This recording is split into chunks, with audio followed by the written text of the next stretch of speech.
उत्तर प्रदेश में चुनावी पारा गरमा रहा है। उत्तर प्रदेश के मुख्यमंत्री योगी आदित्यनाथ ने कहा है कि ये चुनाव 80 बनाम 20 का होगा। लखनऊ में एक कार्यक्रम में मुख्यमंत्री योगी आदित्यनाथ से ब्राह्मण वोटों को लेकर जब एक सवाल पूछा गया, जिसके जवाब में मुख्यमंत्री ने कहा कि हिंदू विरोधी तत्व मोदी और योगी को स्वीकार नहीं करेगा। ये चुनाव 80 बनाम 20 का होगा। 80% समर्थन एक तरफ होगा, 20% समर्थन दूसरी तरफ होगा। 80% सकारात्मक ऊर्जा के साथ आगे बढ़ेंगे, 20% हमेशा विरोध किए हैं और करेंगे, लेकिन सत्ता बीजेपी की आएगी।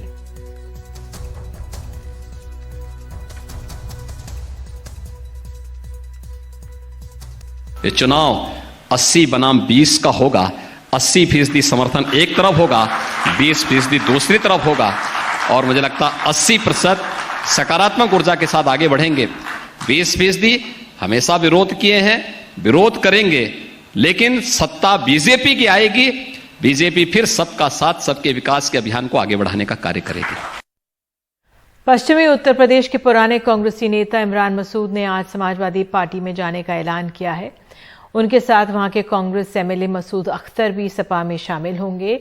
इमरान मसूद तब सुर्खियों में आए थे जब उन्होंने प्रधानमंत्री को लेकर आपत्तिजनक बयान दिया था। 42% मुस्लिम आबादी वाले सहारनपुर में इमरान मसूद का पाला बदलने से कांग्रेस को तगड़ा झटका लगा है। कांग्रेस इस कदम के लिए उन्हें एहसान फरामोश बता रही है। उधर इमरान मसूद ने कहा है कि वो कांग्रेस के ऋणी हैं। देखिए, प्रियंका जी ने निश्चित रूप से बहुत कोशिश की है और प्रियंका जी बहुत बड़ी नेता हैं और प्रियंका जी ने मेरे को बहुत सम्मान देने का काम किया। कांग्रेस ने मुझे बहुत सम्मान दिया। मैं राहुल जी का और प्रियंका जी का ऋणी हूं और उनका एहसानमंद हूं कि उन्होंने मुझे बहुत ऊपर उठाने का काम किया। लेकिन वर्तमान राजनीतिक परिस्थितियां उत्तर प्रदेश की ऐसी हैं कि अगर हम लोगों को उत्तर प्रदेश के अंदर किसानों का और नौजवानों का साथ देना है तो समाजवादी के पार्टी के नेता अखिलेश यादव जी के नेतृत्व में उत्तर प्रदेश के अंदर सरकार बनाने का रास्ता सुगम होगा।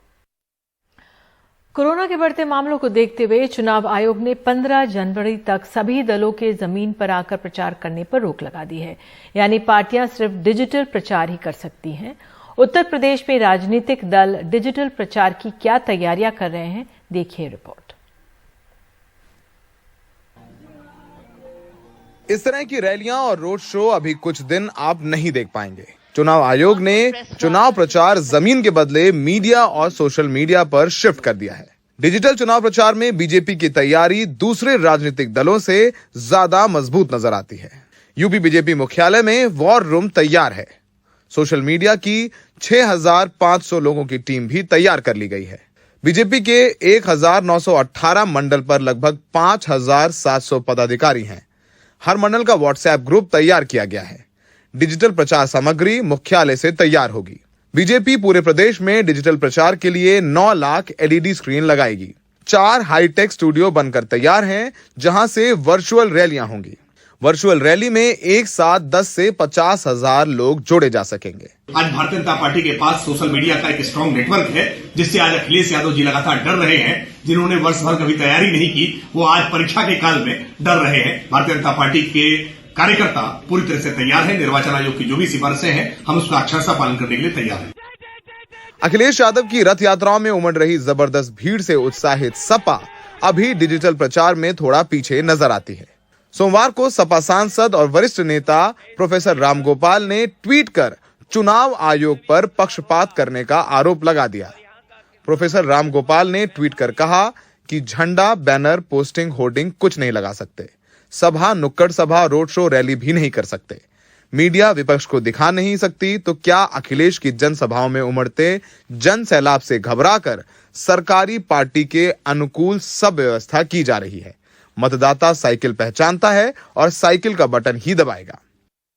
हम ये मानते हैं, हम ये भरोसा रखते हैं कि जो योगी। लेकिन सपा भी सोशल मीडिया पर आ रहे हैं अखिलेश कैंपेन के जरिए ज्यादा से ज्यादा लोगों तक पहुंचने की कोशिश में जुटी हुई है। यूपी चुनाव के लिए सपा की डिजिटल प्लानिंग क्या है? अखिलेश यादव के भाषणों के यूट्यूब, ट्विटर और फेसबुक लिंक शेयर किए जाते हैं। समाजवादी डिजिटल विंग का गठन किया गया है। बूथ स्तर पर व्हाट्सएप ग्रुप बनाकर लोगों को जोड़ा जाएगा। सभी नेताओं और कार्यकर्ताओं को सोशल मीडिया के सभी प्लेटफॉर्म पर एक्टिव रहने के आदेश दिए हैं। 100 से ज्यादा वेरीफाइड ट्विटर और फेसबुक अकाउंट तैयार हैं, जैसे अखिलेश यादव का, डिंपल यादव का, नरेश उत्तम का। वर्चुअल रैली के लिए जूम और माइक्रोसॉफ्ट जैसे ऐप का इस्तेमाल करने की तैयारी है।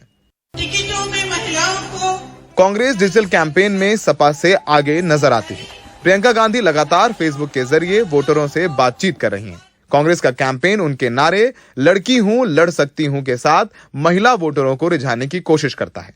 कांग्रेस प्रियंका के साथ लाइव कार्यक्रम शुरू कर चुकी है। प्रियंका सोशल मीडिया पर सीधे वोटरों से बात कर रही हैं। यूपी के सभी ब्लॉक में कांग्रेस एलईडी स्क्रीन लगाने जा रही है। इंस्टाग्राम पर लड़कियों का डांस चैलेंज शुरू किया जाएगा। कांग्रेस के 75,000 व्हाट्सएप ग्रुप भी बनाए गए हैं। दिल्ली और लखनऊ में सोशल मीडिया वॉर रूम बनाए गए हैं। इस तरीके से मैराथन आपने देखी होंगी, मुरादाबाद, झांसी, लखनऊ में सुपर हिट रही, तो उनको हमको बंद करना पड़ा कोविड गाइडलाइंस के चलते। लेकिन अब हम डिजिटल मैराथन के जरिए गली गली कांग्रेस जैसे कुछ हमने डिजिटल कार्यक्रम तैयार किए हैं, जो हम आगे आने वाले दिनों में शुरू करने वाले हैं। डिजिटल रैलीज के थ्रू प्रियंका जी पूरे प्रदेश के कार्यकर्ताओं को, उस जगह के स्थानीय नागरिकों को, मतदाताओं को एड्रेस कर पाएंगे। बसपा इस पूरे डिजिटल कैंपेन में सबसे पीछे नजर आती है। उनके सोशल मीडिया पेज पर मायावती की प्रेस कॉन्फ्रेंस लाइव प्रसारित की जाती है। कोई खास बड़ा डिजिटल कैंपेन भी बसपा ने अब तक लॉन्च नहीं किया है। हमारे जो रिसोर्सेज हैं, लिमिटेड रिसोर्सेज हैं, उस लिमिटेड रिसोर्सेज के तहत में हम कैसे अपने जो हमारी ऑडियंस है, जिनके पास हम पहले घूम करके फिजिकली जा चुके हैं, लेकिन हम लोग उनके पास कैसे डिजिटल मोड से और आईटी का इस्तेमाल करते हुए पहुंचे, इसकी हमारी प्लानिंग चल रही है। चुनावी रैलियों में आ रही भीड़ से अंदाजा लगाया जाता रहा है कि किसका माहौल है, कौन सी पार्टी कितनी मजबूत है। लेकिन अब इस डिजिटल कैंपेन में इस समय ये अंदाजा लगाना मुश्किल है कि किसका माहौल है, किसका नहीं। पार्टियां भी अपनी रणनीति दोबारा तय कर रही हैं। 15 जनवरी को चुनाव आयोग की समीक्षा बैठक है, लेकिन कोरोना के बढ़ते हुए मामलों को देखते हुए लग नहीं रहा है कि हम उत्तर प्रदेश में जल्द चुनावी रैलियां देखेंगे। सहयोगी बिलाल के साथ लखनऊ में सौरभ शुक्ला, टीवी इंडिया। और उत्तर प्रदेश में आज से 60 साल के ऊपर वालों को बूस्टर डोज लगनी शुरू हो गई है। लेकिन उत्तर प्रदेश उन राज्यों में से है जहां टीकाकरण की दर सबसे नीची। राज्य में अब तक बस 53% लोगों को ही वैक्सीन लगी है। राज्य सरकार के सामने एक बड़ी चुनौती है और इसे कैसे बढ़ाएं। पूरे उत्तर प्रदेश में बूस्टर डोज दी जा रही है, लेकिन यूपी का सबसे बड़ा सरदर्द ये है कि 1 महीने बाद चुनाव है और यहाँ कुल टीकाकरण काफी कम है, बस आधे से कुछ ज्यादा लोगों का। उत्तर प्रदेश जैसे राज्य में एक जो बड़ी चुनौती है बूस्टर डोजेस के अलावा, वो ये है कि दूसरी डोज का जो कवरेज है वो कैसे इंक्रीज किया जाए। सिर्फ 53% लोग अभी ऐसे हैं जो फुली वैक्सीनेटेड हैं और ये दर बहुत कम है। जैसे ये लोग जो हैं, आपका नाम क्या एक बार फिर बता दीजिए। सर्वेश जी, कितना लेट हुआ है आपको सेकंड डोज? अरे 2 महीने सर। 2 महीना क्यों लेट हुआ? जी सर, बक्सा में रख दिए थे, मिल नहीं रहे पर्ची। हाँ, तो आपको ये नहीं मालूम था आधार कार्ड के साथ भी आएंगे तब भी हो जाएगा? सर आधार कार्ड नहीं मालूम था। ठीक है, कोई बात नहीं। तो ऐसे बहुत सारे लोग हैं जिनका सेकेंड डोज डिलेड है और ये चुनौती है इलेक्शन स्टार्ट होने से पहले कि कैसे ये वैक्सीनेशन, फुल वैक्सीनेशन का जो कवरेज है, इसको थोड़ा बढ़ाया जाए। यूपी में अब तक 7.93 करोड़ लोगों को दोनों डोज दी जा चुकी है, जबकि टीका लेने की योग्य आबादी 15 करोड़ से ऊपर है। चुनाव आयोग ने टीकाकरण की इस नीची दर पर चिंता जताई है। पहले 30 दिसंबर को जब आयोग लखनऊ में था और फिर शनिवार को जब चुनाव की घोषणा हुई। तो क्या अब रफ्तार बढ़ रही है? शनिवार को यूपी प्रशासन ने 8.33 लाख लोगों को दूसरी डोज दी। ये बीते 10 दिन में सबसे ज्यादा है। शुक्रवार को 8.22 लाख लोगों को टीके की दूसरी डोज लगी, 10 दिन में दूसरी सबसे बड़ी संख्या। रविवार को शायद छुट्टी की वजह से संख्या कम हुई, लेकिन सोमवार को इसके बढ़ने के आसार हैं। यूपी के ग्रामीण जिलों में टीकाकरण की चुनौती कहीं ज्यादा बड़ी है, जैसे पूर्वी यूपी के बलिया जिले में, जो यूपी में टीकाकरण में सबसे पीछे चल रहा है। बलिया में मार्च में छठे दौर में चुनाव है। आज जनपद बलिया अभी वैक्सीनेशन की स्पीड में काफी पीछे है। 73% के आसपास की पॉपुलेशन को हम फर्स्ट डोज दे पाए हैं और ये उत्तर प्रदेश के 75वें स्थान पर है। हमारी कोशिश है कि 20 तारीख तक हम इसको टॉप 10 डिस्ट्रिक्ट्स की सूची में शामिल करा पाएं। सेकेंड डोज लेने वालों की संख्या अपेक्षाकृत ज्यादा हो रही है, कम नहीं हो रही फर्स्ट डोज की तुलना में अगर हम देखें हमारे जनपद में। रीजन ये है कि फर्स्ट डोज जिन्होंने देर से लिया है उनको सेकेंड डोज के लिए थोड़ा वेट करना पड़ेगा। तो बहुत सारे लोगों को जनपद बलिया में फर्स्ट डोज देर से मिली है। तो चुनौती वही रहती है, कैसे उत्तर प्रदेश में सभी लोगों का पूर्ण टीकाकरण हो। बलिया में करुणा सिंधु और कैमरा पर्सन विनीत वर्मा के साथ आलोक पांडे, एनडीटीवी इंडिया।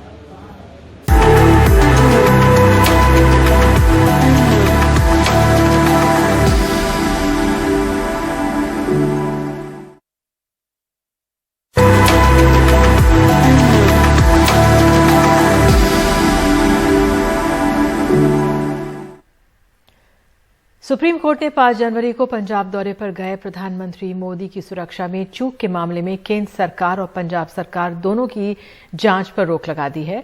पंजाब सरकार की तरफ से केंद्र की जांच समिति की निष्पक्षता पर संदेह उठाने के बाद सुप्रीम कोर्ट ने फैसला किया। इसके साथ ही सुप्रीम कोर्ट ने एक स्वतंत्र जांच समिति का गठन कर दिया है, जिसकी अगुवाई सुप्रीम कोर्ट के एक रिटायर्ड जज करेंगे। सुप्रीम कोर्ट ने अपनी कमेटी का ऐलान करते हुए कहा है कि जल्द इसकी रूपरेखा तय की जाएगी।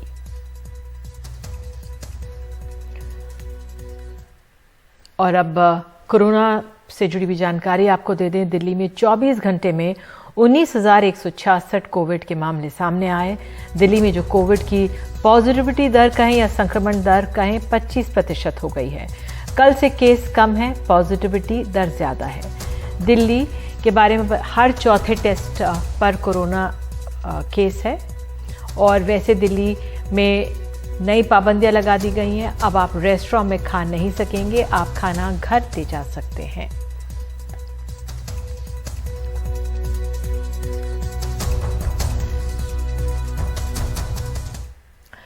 तो आज से देश भर में स्वास्थ्य कर्मियों, फ्रंटलाइन वर्कर्स और 60 से ऊपर कोमॉर्बिड लोगों के एहतियात के तौर पर टीके के तीसरी डोज लगाई गई। ऐसे लोगों की आबादी हमारे देश में 6 करोड़ है। कोरोना की तीसरी लहर के बीच तीसरे डोज के तौर पर एहतियाती टीका पूरे देश में सोमवार यानी 10 जनवरी से इसकी शुरुआत हो गई है। एहतियातन टीका तभी लगेगा जब इन सब ने कोरोना के टीके की दोनों डोज ले रखी होगी। 60 साल से ज्यादा उम्र के दूसरी बीमारियों से ग्रस्त लोगों की आबादी 2,75,14,000 है, जबकि 1 करोड़ स्वास्थ्य कर्मी हैं और 2 करोड़ के करीब फ्रंटलाइन कार्यकर्ता। जब हमें पता चला कि बूस्टर डोज सरकार की तरफ से बुजुर्ग लोगों को लगना शुरू हो गई है, मैं 60 साल के 61वें साल में चल रहा हूँ, तो मैंने तुरंत इनिशिएटिव लिया और आज मैं ये वॉक इन करके बूस्टर डोज लगवाने के लिए। बहुत अच्छा इनिशिएटिव है ये, और इतने बड़े देश में इसका अरेंज करना भी एक बहुत बड़ी उपलब्धि है। मैं फिलहाल मुंबई के बीकेसी इलाके में मौजूद हूं, तो आप देखें कि बड़े पैमाने पर यहां पर लोग मौजूद हैं जो वैक्सीन ले रहे हैं। ये सभी अधिकांश लोग बूस्टर वैक्सीनेशन ले रहे हैं। लगा आपको कि आज ही ले लेना चाहिए? नहीं, जरूरी है ना, वही हिसाब से अपने को लगा कि ले ले अच्छा है। अभी कोविड केस ज़्यादा बढ़ रहा है, 20-20, 25-25 हज़ार मुंबई में हो रहा है, महाराष्ट्र में 40,000 केस से ऊपर आ रहा है, तो ले लेना अच्छा है। और पिताजी का एज है 95 एज, वो तो सुबह से ही कल से ही इंतज़ार करता था कि बुक कर लिया, फिर अपना दिन आ गया, आज का दिन तो करवा लिया है। अच्छा, तो आज दिन आ गया तो आ गए। दादा, आप रुके हुए थे क्या? वैक्सीन लेना चाह रहे थे आप? वैक्सीन ले लिया आपने? तीसरा डोज ले लिया आपने? अच्छा, अभी आपको कैसा लग रहा है वैक्सीन लेके? कोई तकलीफ नहीं है। प्रिकॉशन डोज के तौर पर तीसरा टीका वही होगा जिसकी दोनों डोज पहले ली गई होगी। The precautionary vaccine dose that will be given to healthcare workers, frontline workers and individuals 60 years and above with comorbidities will be the same vaccine as has been given to them previously. So Covaxin वालों को Covaxin, Covishield वालों को Covaxin, Covishield वालों को Covishield। एहतियात बरतने को भी कहा गया है और साथ में एहतियाती टीका भी है। दूसरी लहर में इतने मामलों के बीच अस्पताल में दाखिला करीब 20 से 23% हो रहा था, लेकिन वहीं इस लहर में वो 5 से 10% के आसपास ही है। पर फिर भी राज्य के बीच नजर और निगरानी बनाए रखें। ब्यूरो रिपोर्ट के साथ नई दिल्ली से परिमल कुमार, एनडीटीवी इंडिया। और अब चलते चलते आपको दिखा रहे हैं आने वाले 26 जनवरी परेड की तैयारियां। ये साल कई मायनों में खास है। आज़ादी के 75 साल और गणतंत्र दिवस के 72 साल पूरे हो रहे हैं और अहम बात यह भी कि इस बार सेंट्रल विस्टा भी बन रहा है, तो इस बार इस बदले हुए नज़ारे के साथ होगी 26 जनवरी की परेड।